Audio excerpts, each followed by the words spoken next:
आइए दोस्तों, इस वीडियो में हम ये जानेंगे कि रेजिडेंट कौन होता है। रेजिडेंट का मतलब है कि भारत का निवासी कौन है। रेजिडेंट का मतलब हुआ निवासी, निवासी कौन है। ओके, ठीक है। तो हम इस वीडियो में जानेंगे। तो जो फेमा एक्ट है, इसमें रेजिडेंट की डिफिनेशन फेमा एक्ट में दी हुई है। फेमा एक्ट की जो सेक्शन है 2V फर्स्ट, इसमें इसकी डिफिनेशन दी गई है रेजिडेंट कौन होता है। ठीक है, आइए फिर भी हम थोड़ा सा यहाँ पे देखते हैं।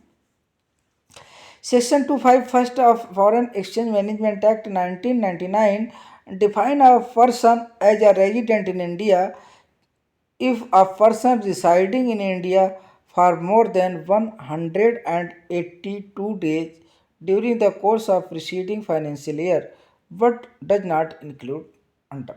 देखो, इसने क्या कहा है कि जो फेमा एक्ट की सेक्शन 25 फर्स्ट है, ये कहती है कि 182 डेज यानी 182 दिन से ज़्यादा इंडिया में रहना अनिवार्य है। मतलब रेजिडेंट होने के लिए, भारत का निवासी होने के लिए 182 दिन से ज़्यादा भारत में रहना पड़ेगा। लेकिन इसमें ये शामिल नहीं है, जैसे कि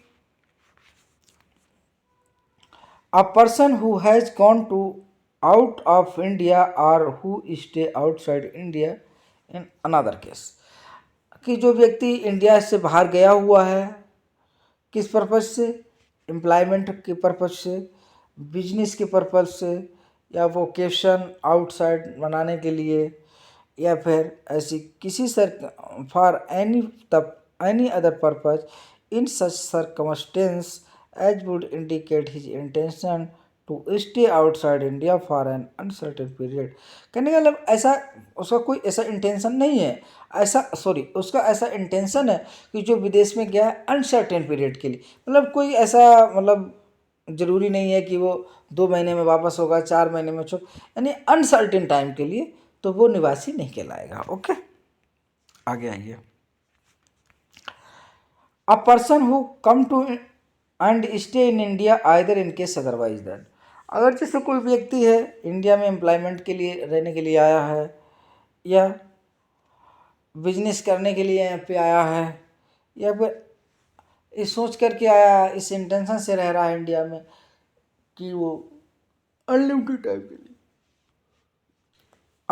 टाइम के लिए रह रहा है, कि उसका कोई अभी जल्दी, तो वो भी रेजिडेंट नहीं कहलाएगा।